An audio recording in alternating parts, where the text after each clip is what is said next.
As I turned on the lights and closed the door, I made sure to center myself on the bathroom floor. And as expected, I saw her there. She had such ugly, dried-up curls and flimsy hair. Glimpsing her face, it showed immediate distress, knowing that my presence meant it was time to address the little things about her she had felt didn't matter, but they did. Well, to me, they did. So I paid no regard to how, after each session we had, that her face would be painted in a river of sad. I cared, but I didn't. That within she was hurting, but I just couldn't keep myself from coming out and blurting these cruel words that I knew would leave scars on her skin, but I just couldn't keep the insults from coming out from within. My mouth was my weapon, and I was targeting her. Each word that came out felt like acid, it would burn, yet I kept my mouth running until it salivated with pure hatred for myself, for her. And I say this to her, rage filling my eyes with furrowed brows and a clenched jaw. I looked frustratedly at her and asked, why don't you look like everyone else? Why aren't you beautiful? Only to catch a glimpse of her glazed over set of eyes, her red irritated skin from attempted dried up cries, her black worn out eye bags supported from underneath, her downturned puffy lips now covering her teeth. But what happened after had caught me by surprise, because her reaction wasn't to try to shield herself or block from my lies. Instead, I watched her drop down to her knees, hands severed, pleading, begging for me to please stop. But seeing her reacting that way wasn't enough. It's like as if I had...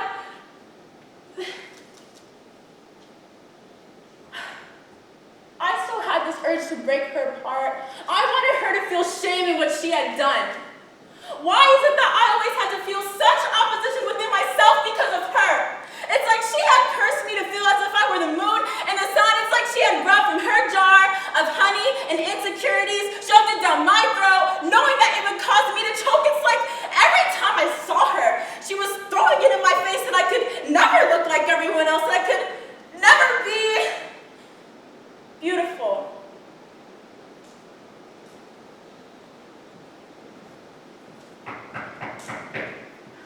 You're taking too long in the bathroom. We have to go. I need a minute. No, we have school. Let's go. I just need a minute to get ready. I don't care. You've taken way too long in here. Go. Sorry.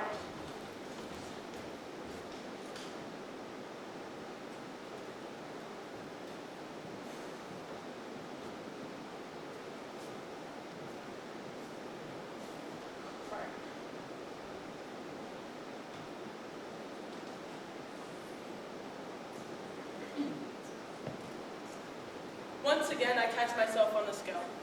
Unable to move yet, many things to be said.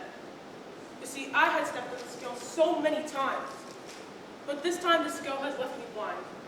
I can no longer see numbers. I can only feel my heart shatter, because every time I stepped on the scale, I only saw myself getting fatter. Up and up the numbers would go. I want to take out the batteries so no one can know, but I feel like no hiding place will hide my hideous features. The number from the scale is hanging over my head, and in today's society, I wouldn't rather be fat, but I'd rather be dead. To go through with such a thing might seem a little extreme, but the number from the scale hanging over my head started to scream. It haunted me all day, and I dreamt of it all night. The only way I could be happy on the scale is if one day the numbers would plight. If I turn into nothing, maybe I could smile. If I turn into nothing, being on the scale might feel worthwhile.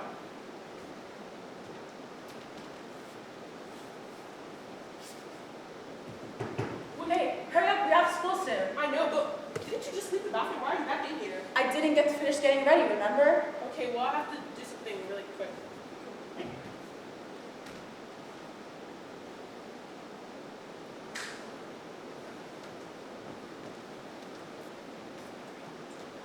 Dear American beauty standards, you have been spreading infectious, hateful lies about the perfect body. I used to hate my big thighs until the Nauru said they were beautiful, And I used to hate my soft stomach until Ethiopia said it was perfect.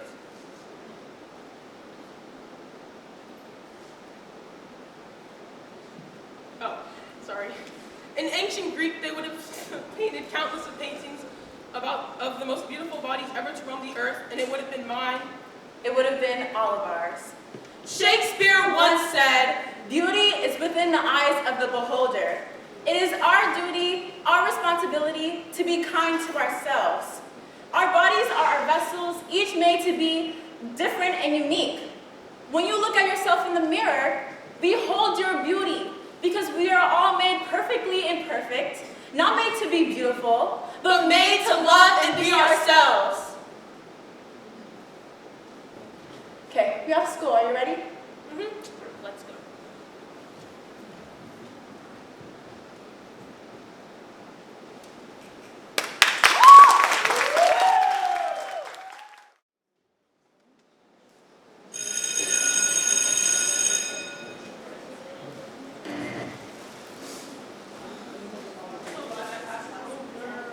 Oh my God, I'm so glad class is over too. Wait up, nobody. Hey, what's up? Hey girl. How's your day? It's going well. I feel like I never see you anymore. Like, What do you mean? It's a big school. girl, greetings class. I am big for Yeah. But you never make time for me. Like, Don't Can I get everybody's attention in 3, 2, fight out. 1? Thank you. So today we have presentations, and I'm so excited to hear what y'all have to say. Do I have any volunteers? No. How about you, Sasha? Sasha? Sasha? Thank you.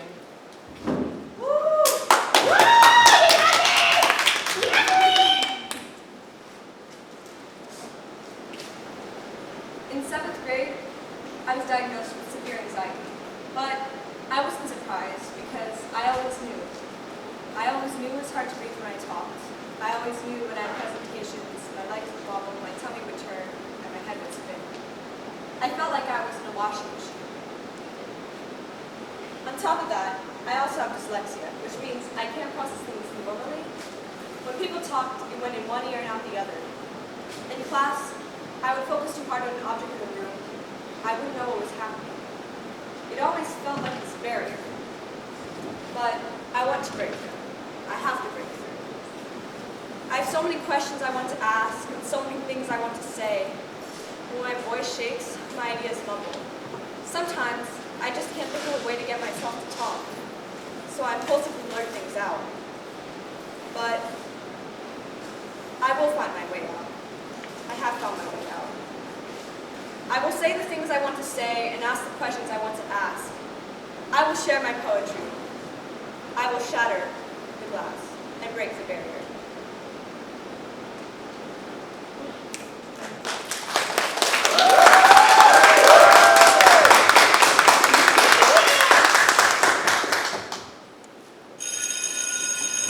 All right, you guys, don't forget that the presentations are continuing tomorrow. Please be ready. Miss, I won't be here tomorrow. Okay.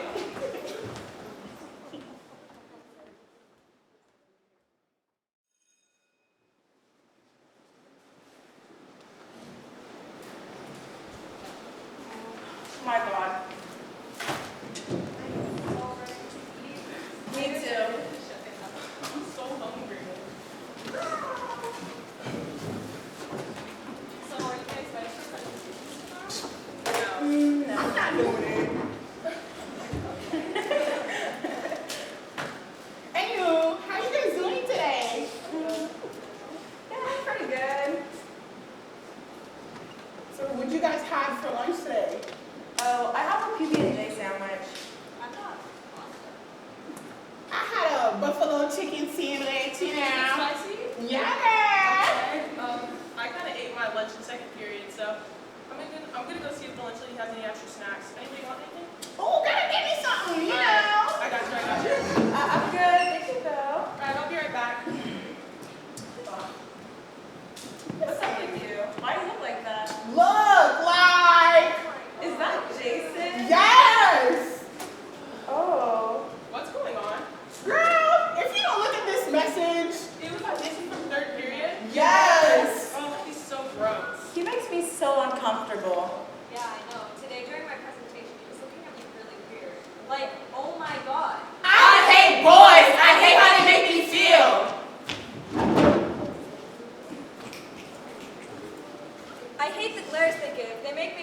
shoes that walk all over my feelings, feet that stomp all over my heart. Hard-headed boys. Their ignorance is swept under the rug and got my feelings bottled in a jug, and the jug is never Empty is my heart. These boys will drag it until it rips apart.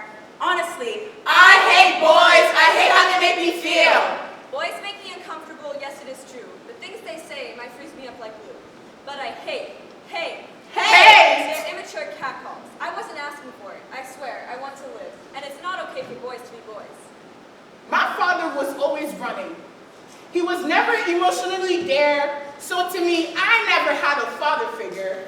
His absence left me broken, always looking for love, always looking for boys' attention, in hopes that someone will show me love, always running away from love, always looking for love, always looking for my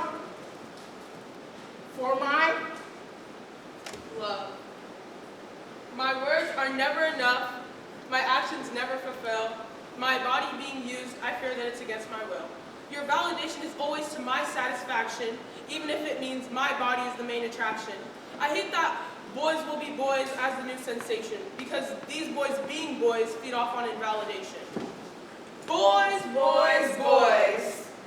they carry the same presence as the big bad wolf. All they do is huff and puff and worry about when they'll finally get the chance to blow your house down. I really hate the glares they give. Those daunting glares leaving me feeling like a piece of meat. In this world, it really is as if I were just a sacrificial little piece of meat, like a piggy, destined to be slaughtered, ripped to pieces, and eaten whole, with no regard to how inhumane the process may be. I don't hate boys, but I really hate how they make me feel.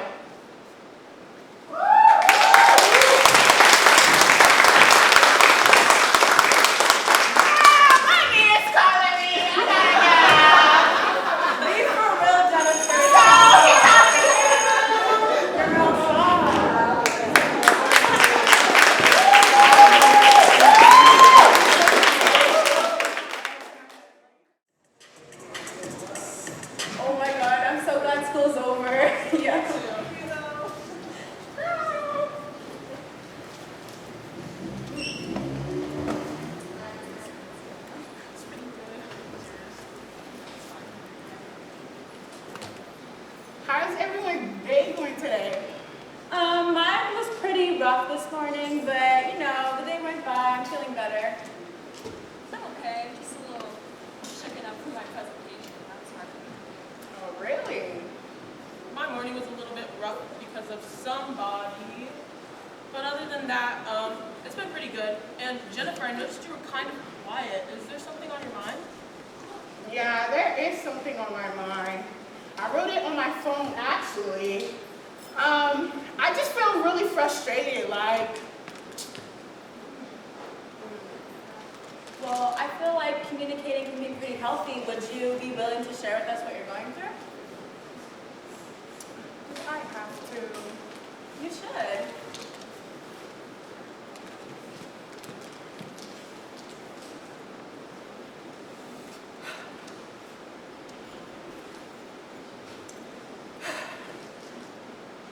Red. The color that warned me that one day all my colors would be stripped away, that they would bleed out of me and expose all the emotions I had trapped inside. I should have seen the signs, but I was blinded by rage, nurturing the little green sprouts of envy root within my heart. Streaks of blue running down my face. Maybe it didn't have to sting so bad. I could have made myself available, showed a bit more vulnerability.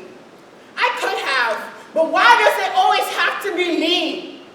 I will admit, it's hard to say when I'm wrong. Toxic purple clouds poured from my mouth, choking people with my words, poisoning them with my negativity. I never wanted to push people away. I just wasn't ready. I wasn't ready to part ways with my insecurities, to tear down these multicolored walls, holding back everything. I was not prepared to face myself. I wanted to bask in the golden yellow and orange rays of my naivety, only to have it overshadowed by doubt, clouded by judgment, and shower me with lies. Mama was right. I should have stayed away from these little boys. I never wanted to be wrong about love, but I was.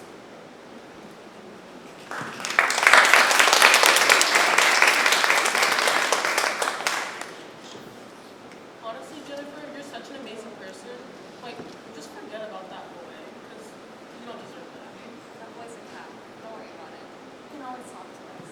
Yeah. Give yourself some time, Jennifer. Things will get better. Worry about yourself.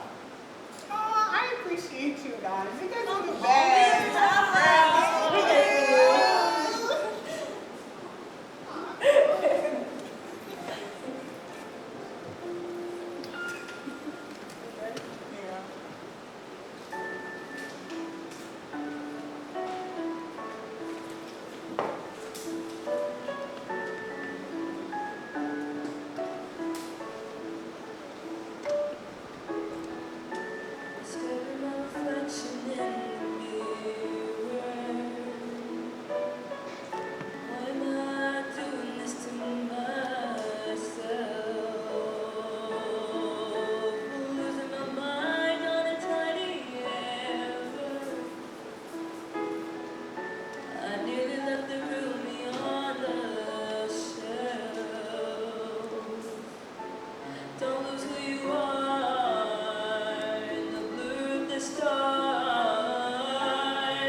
I am the daughter of immigrant parents that did not receive a formal education, but they somehow raised me to move mountains and break barriers.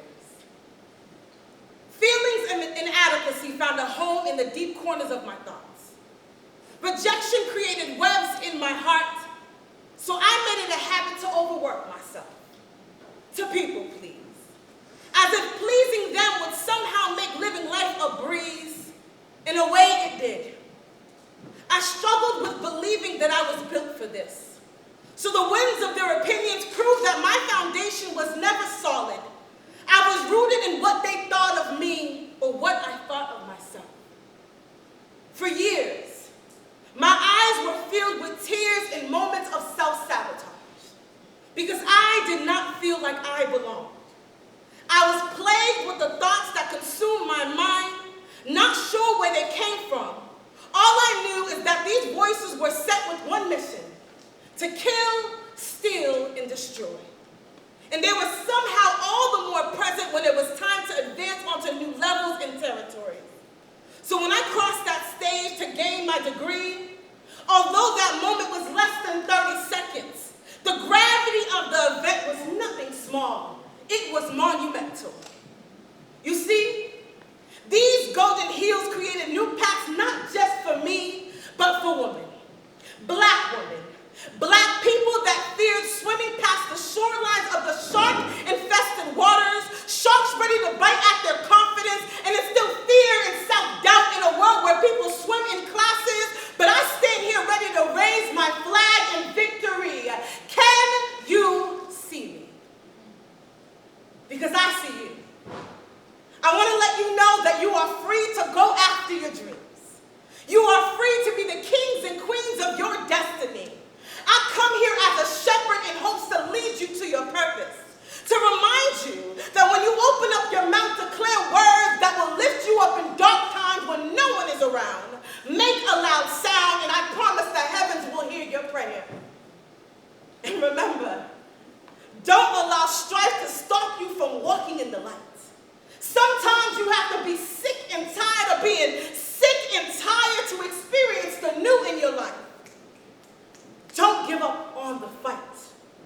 Just rearrange your strategy. Your overcoming is already written in your future, but it's up to you to rise to the occasion, even if the crowd doesn't give you a standing ovation. You see, I am the daughter of immigrant parents that did not receive a formal education, but they somehow raised me to move mountains and break barriers.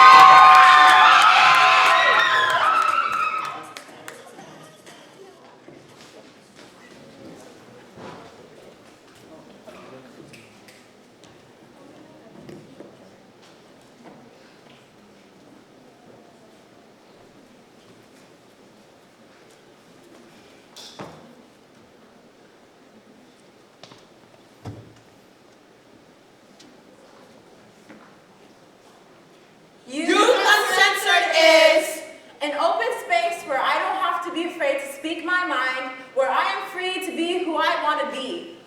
Youth Uncensored is a space given to write my poem, to speak my truth with no regret. I am the writer, and I will write what's on my mind with no shame. Youth Uncensored is A place where I could share my feelings with no hesitation or thought for yours, because it's time to speak my truth. Youth Uncensored is Speaking freely because it's right, being respectfully unaware and enhancing my problems and accepting them. I know uncensored youth. Youth Uncensored is Me. me. Me. Me. Youth Uncensored is you!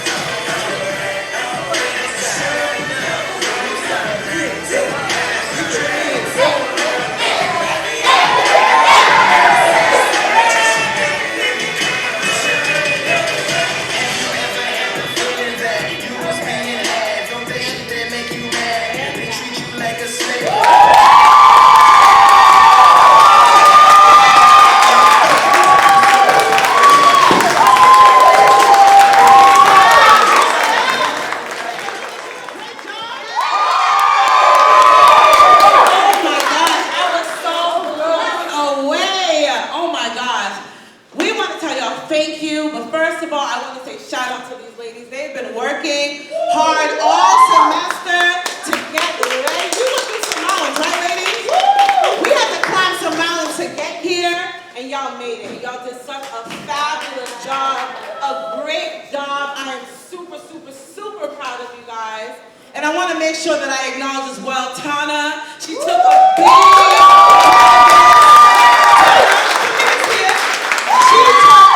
She really took her time working with these girls. I was like, let me hands off, but she really was hands on with them. She spoke with them, she worked with them, she directed this production, she made sure we had a set. She did it all, y'all, so give it up for her.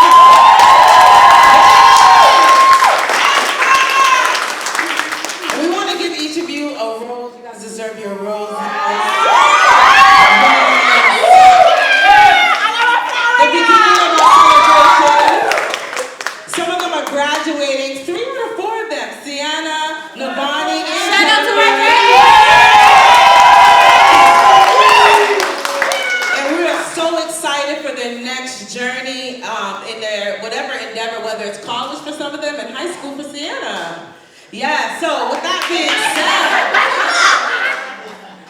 Love you too! yeah, so we want to just make sure we say thank you once again to everybody that came out. We could not do without y'all. We needed the applauses. We needed that. We needed the energy. Oh my God. I'm so happy to be here. I'm so happy that we pushed through. This is a vision we started the beginning of in September last year. And we went went through some, journeys, and we made it here. And I'm happy for all of you guys here. That even the Chelsea entrepreneurship group, Chelsea Reach, keep pushing. Do you understand me? You guys are small business owners. Know that at a very young age. There are people that are well into their reaching up high, or some people even in their graves that wish that they could have started their business. And look at you at your age, and you started your business. Yeah. So continue to go for it, okay? I'm gonna keep going. Huh? No mic? Oh, I can put it up. Yes, but honestly, I don't have really much to say. Thank you to my staff. Thank you to CYP, DHSP. Thank you to Girls Elite. Thank you for everybody that came to support. Thank you, Colin, Nalita. Thank you, guys.